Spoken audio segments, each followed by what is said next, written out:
From the Library of Congress in Washington, D.C. Good afternoon. My name is Jonathan Yardley. I'm the book critic of the Washington Post and happy to welcome you to this room. I'm surprised and pleased that you were able to find it. You really need a GPS to navigate this dreadful building. Jim Conaway and I have been friends for 35 years. In 1979, I was the bookend of the Washington Star and had a call from Jim who wondered if I'd be interested in having his services as an occasional reviewer. And my answer was absolutely positive because I very much admired a book he had recently published about Leander Perez, the boss of Plaquemine Parish in Louisiana and one of the truly malevolent figures during the civil rights years.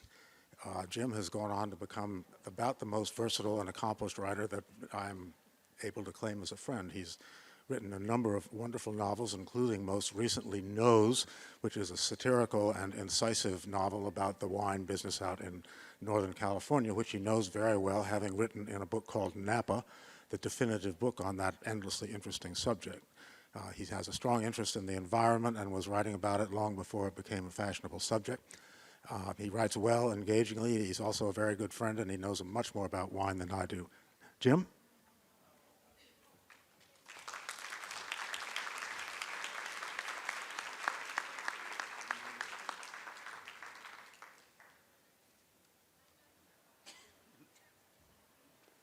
Thanks very much, John. That was a wonderful introduction. Thank you all for coming. Before I read some from the book, I'm going to turn this over to my capable editor, Tom Wiener, who spirited this project through. Thanks, Jim. I'm going to talk a little bit about the genesis of this project, and then Jim will do some readings, and then our photo editor, Amy Pastan, is going to speak about some of the individual photos. And I should let all of you know that there was a mistake in the program about our book signing. In one page of the program, it said Jim was signing, and actually Amy's signing with him between 1 and 2, but that's not true. They're signing between 5 and 6. So if you buy a book, bring it upstairs, and they'll be happy to sign it for you. Okay, The Forgotten Fifties. It was conceived 10 years ago when Amy Pastan, our photo editor, suggested to Ralph Eubanks, who's the former director of the Library of Congress Publishing Office and is sitting here in the front row, that the Look magazine collection in the Library of Congress's Prints and Photographs division would make a great foundation for a book. A few years later, Ralph and Jim Conaway were having lunch and talking about book ideas, and they came up with the idea of having a book done on the 50s. They couldn't figure out a specific angle on it, but they thought that decade has kind of been misunderstood over the years. Ralph subsequently to that married the idea that Amy came to him with and the idea that he and Jim came up with at lunch, and the project was born. Look magazine was published between 1937 and 1971. It was a large format general interest magazine whose pages focused as much on photography as on words. Look was owned by the Coles family, that's C-O-W-L-E-S, who published newspapers in Iowa and Minnesota, though its editorial and business offices were in New York City. The Library of Congress acquired the magazine's photo archive after Look closed its doors in 1971. The Look collection is the largest single collection in the library's Prints and Photographs division, comprising of an estimated 5 million items. Although its photographs have been used in publications before ours, The Forgotten Fifties makes the most extensive use to date of the Look collection, with over 150 photos credited to Look. We also used about 24 pictures from other Prints and Photographs collections. So what was in a typical issue of Look? Well, they carried articles on women's fashion and beauty, on movie and television stars, on what the magazine dubbed all-American cities, and on sports.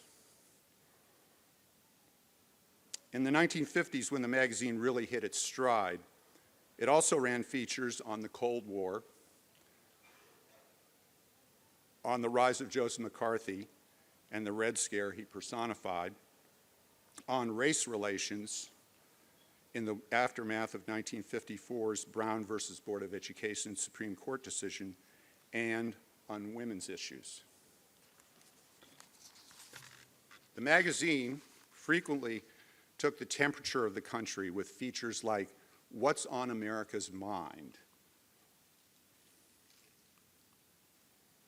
For this series of articles, which ran in 1951, Look sent 4 staff photographers to every state in the country, and the result was an evocative portrait of a country which 6 years after the end of World War II was caught up in another much more bewildering conflict in Korea. We chose to call the book The Forgotten Fifties in reaction to nostalgia for that decade, which is persistently glossed over its darker and more complex features. Many politicians and cultural commentators tout the 50s as a simpler and more prosperous time in this country. But the creators of this book believe it was a deceptively simple time. And we know that not everyone shared in that decade's prosperity. When I started working on the project, Ralph said to me, "Tom, this book is not about the happy days 50s. This book is about the Mad Men 50s. Yes, Look carried plenty of articles and photos to reinforce the Richie Cunningham view of that decade, but they also carried reporting and photography that reflected a Don Draper view as well. Forgotten in our title also refers to Look's place in our cultural memory. After its demise in 1971, Look didn't have the staying power of its more popular competitor, Life magazine. In this book, we've tried to show how Look provided a unique view of its times, not overtly political, but also bolder and more courageous than might be expected for a large circulation magazine. And thanks to Amy's diligence, many Look collection photographs in the Forgotten 50s were never published in the magazine. The Forgotten 50s revisits what some historians have called a crucial decade, in a time of immense contrast and social turmoil. We found a number of dramatic pictures of a man in Mississippi named J.W. Milam, acquitted of murder because he was white and his victim was a young black boy named Emmett Till. Of a Little Rock family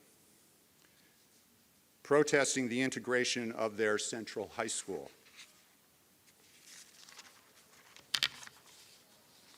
And yes, we include other family pictures as well, the familiar Ozzie and Harriet and their sons. But this was a decade in which women's roles were changing, a time of multitasking career girls and working women. And you'll learn more about that photograph later. It was taken by a very famous film director. And housewives grappling with problems like waiting in line for the newly developed polio vaccine in the midst of an epidemic. In our pages, you'll see familiar as well as forgotten faces. Lucille Ball and Grace Metalius, Billy Graham, and Norman Vincent Peale, Rocky Marciano and Rocky Graziano. Boxing was very big in the 50s. And there are representatives of the rising youth culture. Dick Clark, host of American Bandstand, a young man letting go at an early rock and roll concert, and one of our favorites, a San Francisco beatnik. So to talk about these and other photos in our book, Jim Conaway will now return to the podium and read from the book.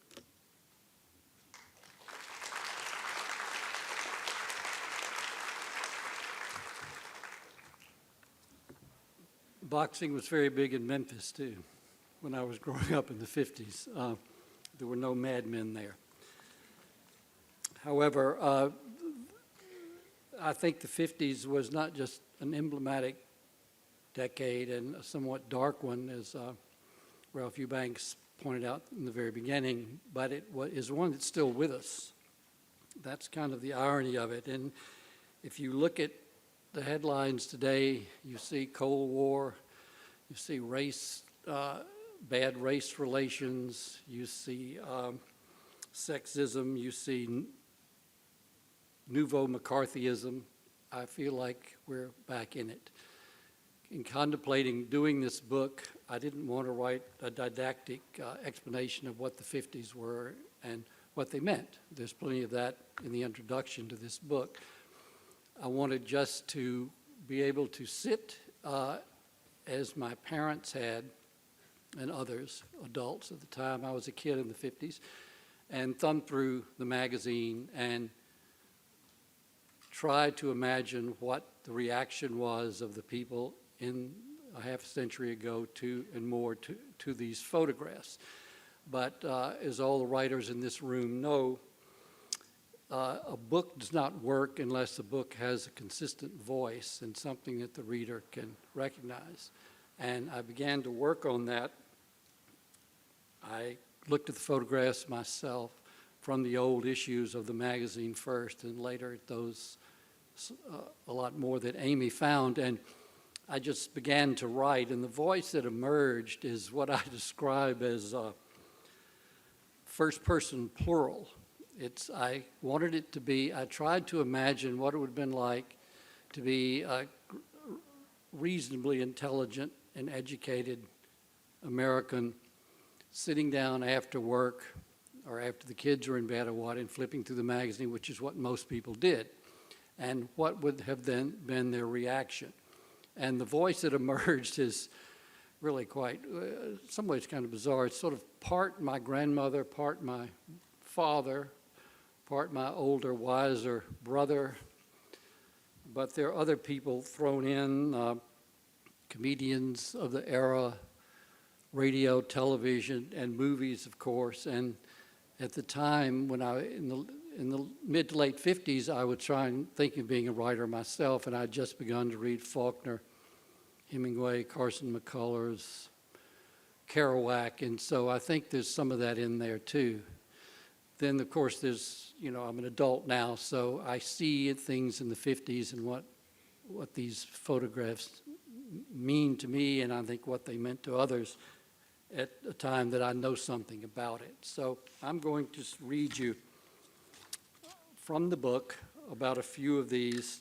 If you would, please imagine yourself flipping through the magazine. You don't have time necessarily to read the whole piece, but what do these images, imagine what these images did to people at mid-century, and what they can also do to us now when we look back on them. Now we need, would you show me how to do this again? We need to start with the hats. This one? Great, thanks. Oh, there we go. Those hats. Not the fact that so many men wear them, but their uniformity. Squarely positioned, broad-brimmed, but not too broad. Looking good matters. Although none of the men on the train platform seems aware of mirrors or anything else that might interfere with their orderly procession into Park Forest, Illinois, one of Look's all-American cities. The hats vary slightly, different crowns, dense colored bands, but collectively comprise a vast ambulatory canopy above the city and the nation's malehood, protecting it as much from powerful forces difficult to comprehend as from rain and the sun. Let the face determine brim width, Look advises us. Correct business attire demands a hat, and buying and wearing one meet the two clear overriding social concerns in the dead center of the American century: conformity and consumption.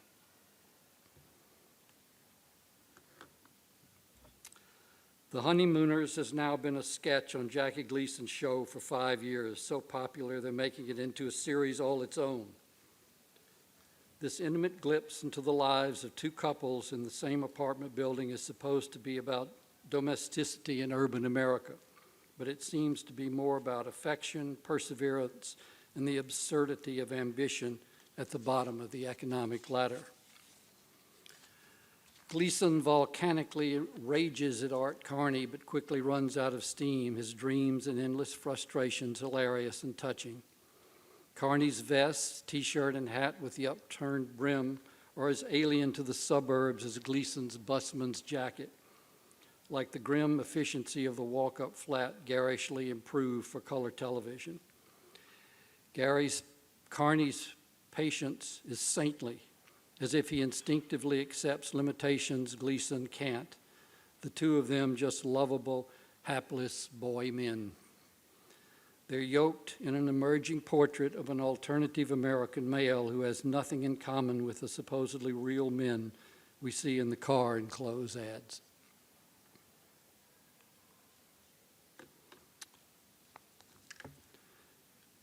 At the conclusion of the last war, 800,000 women were fired from jobs in the aircraft, automotive, and other industries to make way for men.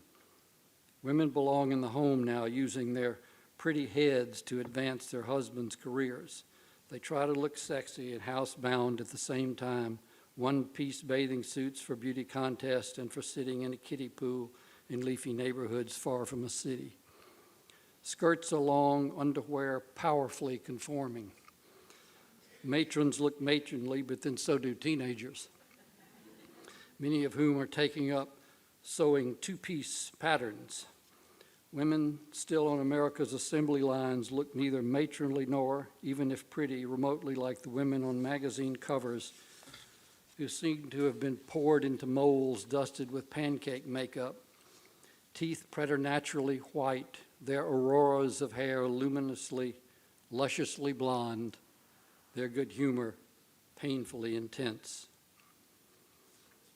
Even surfers and their girlfriends at Waikiki Beach and busy young Americans rolling eggs wherever on weekends seem desperate to enjoy themselves. A 19-year-old model featured in Look, long-legged, lean as a sapling, scrubbed, in quote, works hard, rides, dances, sings in a choir, can't wait to get married. She's already got her man.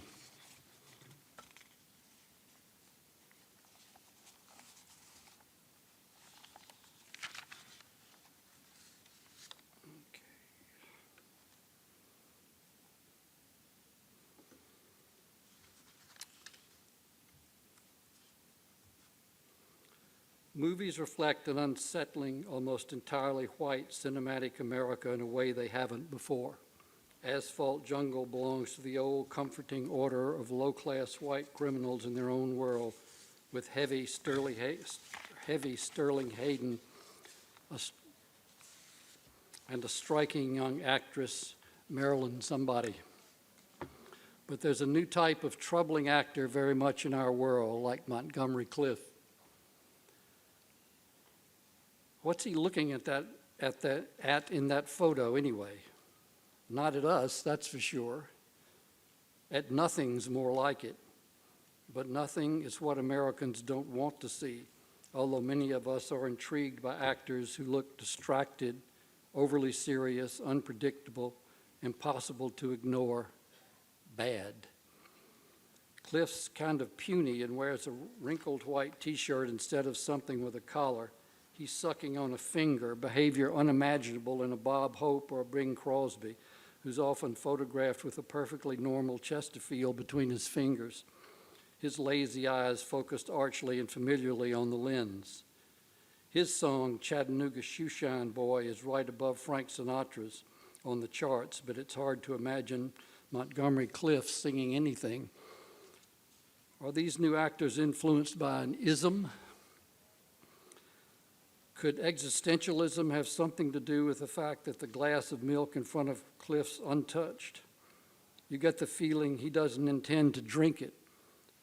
Not exactly un-American, but different, like those paperbacks on the breakfast table.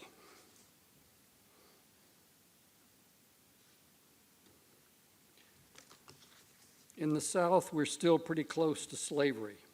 That's according to a shocking article by a Negro reporter named Carl Rowan, who visits and finds that, quote, the color of my skin counted above all things. He discovered, he says, dismal squalor and old wounds opened.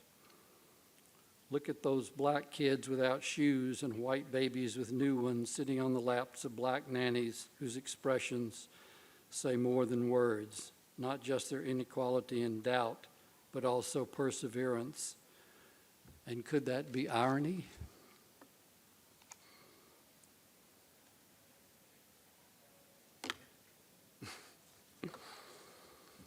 Wives and children need to look good too, to be protected, but also to have some fun. The kids in the portable pool on the lawn are rambunctious, but not too. Their bodies bright in the sun, the shadows starkly defined. There's something touching about the little boy's eyeglasses, like his seriousness. He's going to enjoy himself, period. Mom has her own pool and is reading a magazine, either enjoying or improving herself, maybe both. Her arms are propped on the blow-up pool sides, and the bright plaid one-piece bathing suit and sunglasses become her. So do the raised knee and polished toenails. There's another empty blow-up pool on a neighbor's porch, leaning against the wall. It's hot in Park Forest, and everybody's going to make the best of it when they get the chance.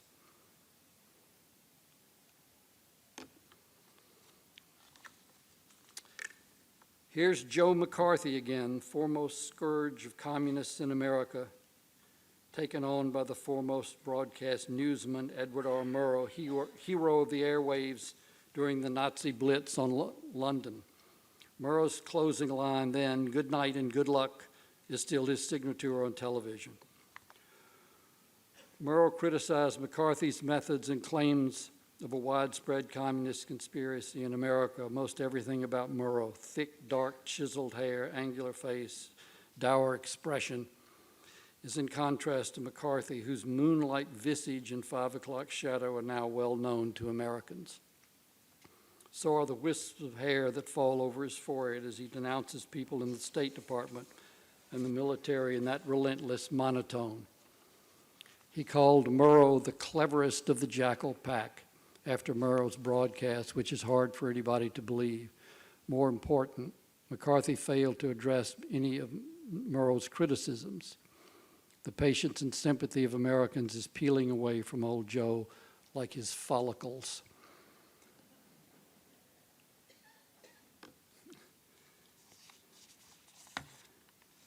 Elvis was from Memphis.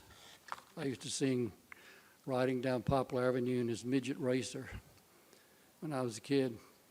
I wrote about that in another book called Memphis Afternoons, but Elvis I can't look at a picture of Elvis without remembering those times, and this is one of them. It's a name nobody ever heard of, even in Memphis when he first recorded. Elvis seems more astrological and southern, a corn-pone Dionysian deity from the wrong side of the tracks, with hair that defies gravity and an angelic voice that is both entrancing and disturbing.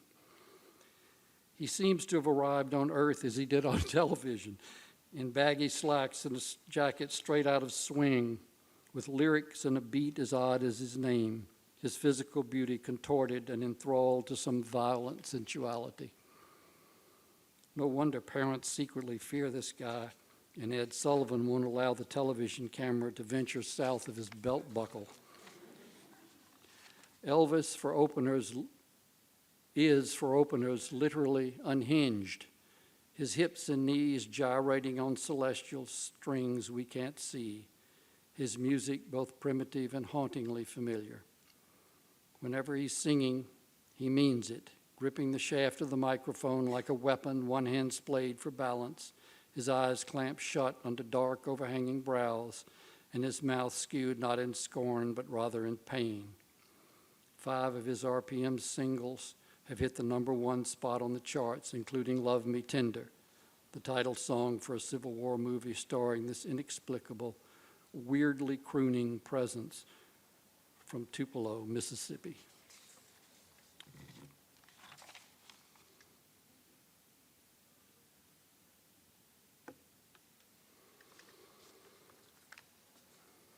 A possibility for president in 1959 is that influential senator from Texas, Lyndon Johnson, a big, profane Democrat who has a ready answer for Look's question, can a Southerner be elected president?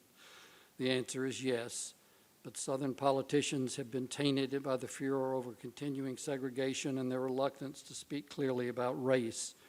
Then, as Look has shown us, Texas isn't really Southern, but rather a world unto itself. Could that be just what it takes? A stronger candidate might be found up north in the higher reaches of wealth and privilege. The young senator from Massachusetts, John Kennedy, seems more mainstream than Johnson, and he's getting more publicity of late. Kennedy's good looks and easy, outgoing manner remind you, for some reason, of one of those new mentholated cigarettes. His wife's in a class by herself, a cross between debutante and matron. She's clearly at ease in that chair, wearing virginal white, but also a suggestive half smile, watching something off camera. It's probably a child, but is he or she coming or going? Jackie's poised there between beauty and enduring motherhood. The road before her longer than we can imagine at what will soon be the outset of a brand new decade. The one about to pass seems as if it went by not in years, but in minutes. Faces flashed across the screen as they did in television's beginnings. On them, the essential American smile, but now everybody looks older and not necessarily wiser. What happened to all those things we were supposed to buy and couldn't? Hats, new cars, freezers, houses, and all those personal things we worried about and still do. They haunt the decade as much as anti-communism, Korea, women in work, men in sports, racial violence, quiz shows, irrepressible music, and juvenile delinquency. Where is it all going, we ask, even with the answer right there before us in grainy black and white photographs and bright garish hues. In those 1959 pictures, the country's still recognizable from those shot in 1950, but it's changing fast. Again, right there under the surface of the paper, the idea of us as alluring as ever, even beautiful, untouchable. Thank you.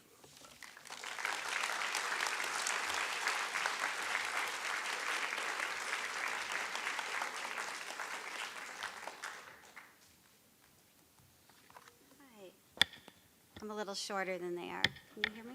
Okay. I'd like to offer a photo editor's perspective of the images in the book. I'd also like to acknowledge the Prints and Photographs Department of the Library of Congress. I spent hundreds of hours in that division to do the work on this book. I looked at contact sheets and slides, and they were fantastic. It's so great to live in a city with a library like of that stature, and I'd like to acknowledge Tom and Jim, who were great to work with. All right, let's go. The first image I'd like to talk about is of Duke Ellington on the road in 1955. It's by Charlotte Brooks.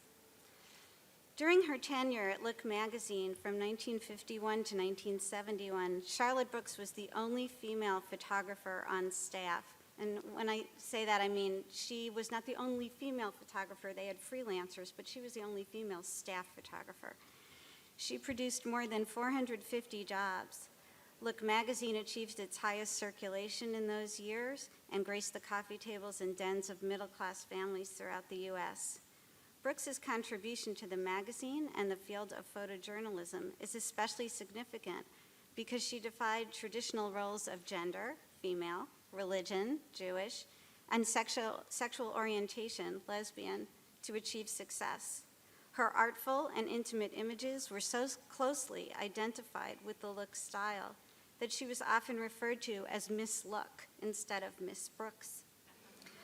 At Look, Brooks became one of the guys refusing to be pigeonholed as a photographer of women's subjects. She volunteered for adventurous, sometimes dangerous assignments, underwater shoots in the deep sea, aerial shots from helicopters over Los Angeles, and bus tours in the rural, segregated South. Here she captures band leader Duke Ellington, Mr. Hi-Fi of 1955, in a pickup baseball game with members of his orchestra during their tour through Florida. He was at the top of his game in the music world, but he had to stay at the Astor, a colored motel, as you can see in the sign, in segregated Gainesville.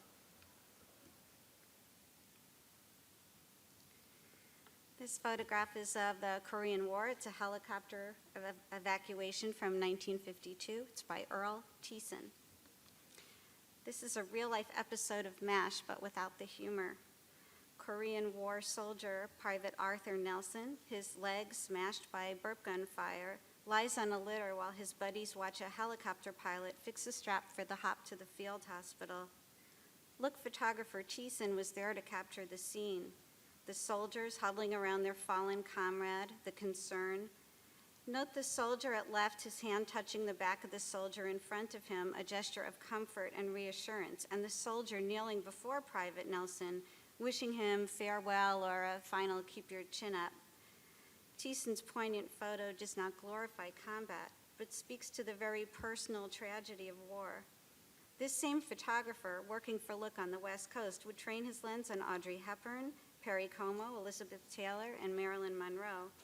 How did he end up in a battle zone so far from Hollywood? It seems that, like many of his colleagues, a good eye, a strong sense of compassion, and the ability to become one with his surroundings stood him in good stead. He traveled the world and photographed hundreds of stories for Look. As his daughter recalled, Dad loved his job, and how many people can say that? He was so enthusiastic about a new lens, about a new story. I think he would vibrate with enthusiasm when he knew he got the shot, when he knew his subject was captured on film.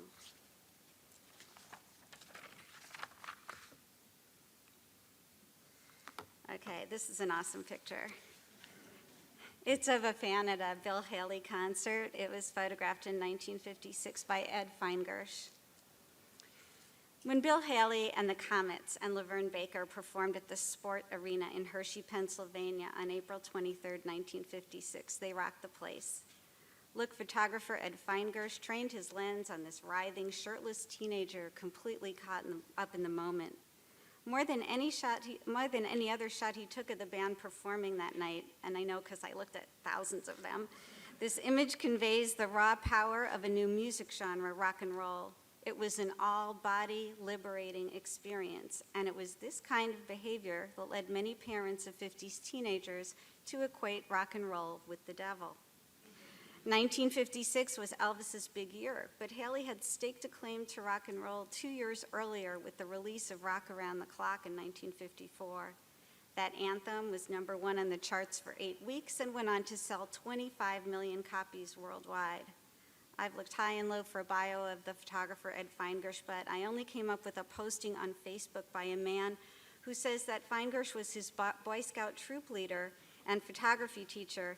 He claims that Fine Gersh was a Holocaust survivor who came to the U.S. after World War II and studied photography at NYU. The Library of Congress only has 3 assignments by Fine Gersh, who is said to have died young. We've all used this photo, all of us, because we love it. It's just amazing.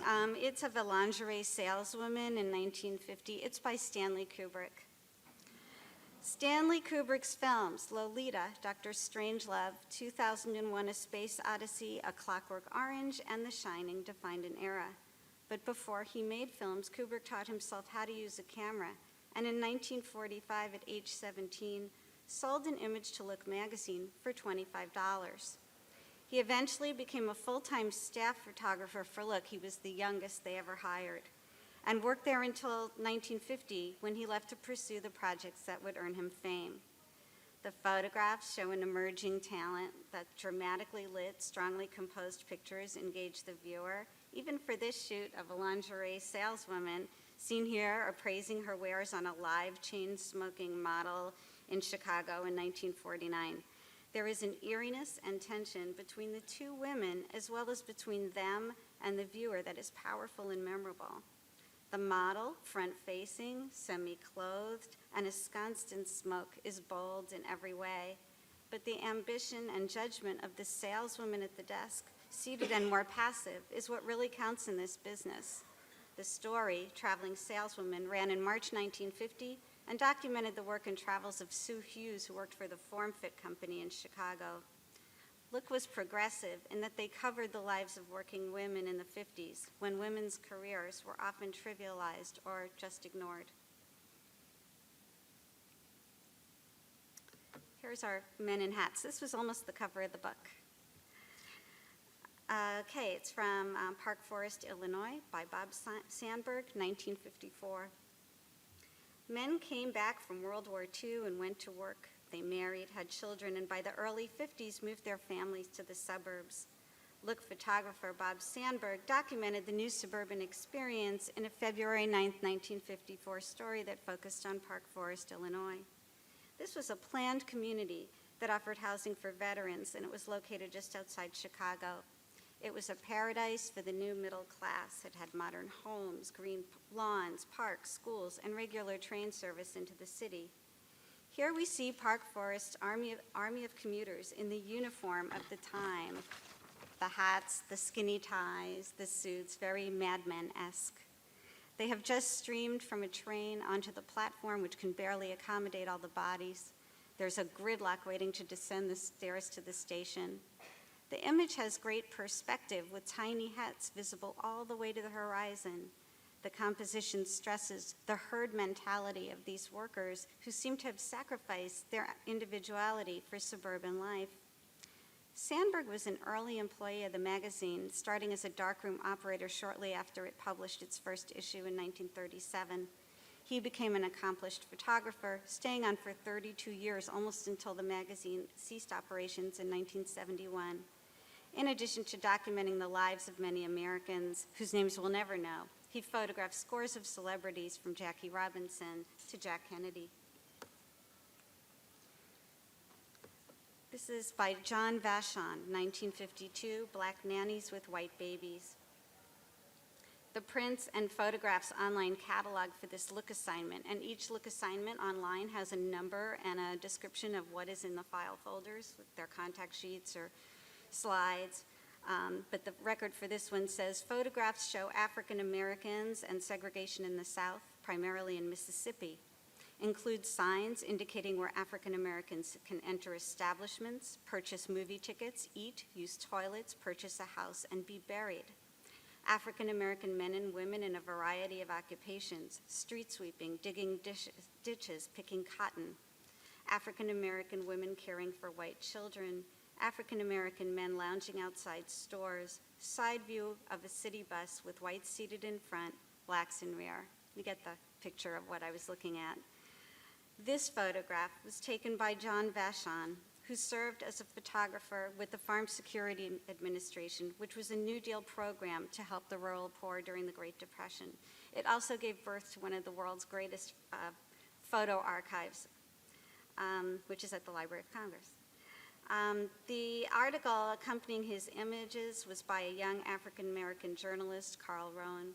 Look, liberal magazine that it sometimes was, titled the piece, How Far From Slavery, and ran it in their January 1952 issue.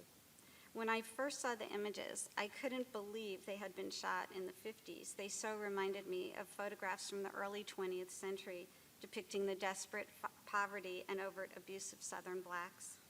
How ironic that the pristine and pudgy little white children in this photo already at their tender ages had more rights and privileges than the black women who posed a little sheepishly, it seems, for Mr. Vachon.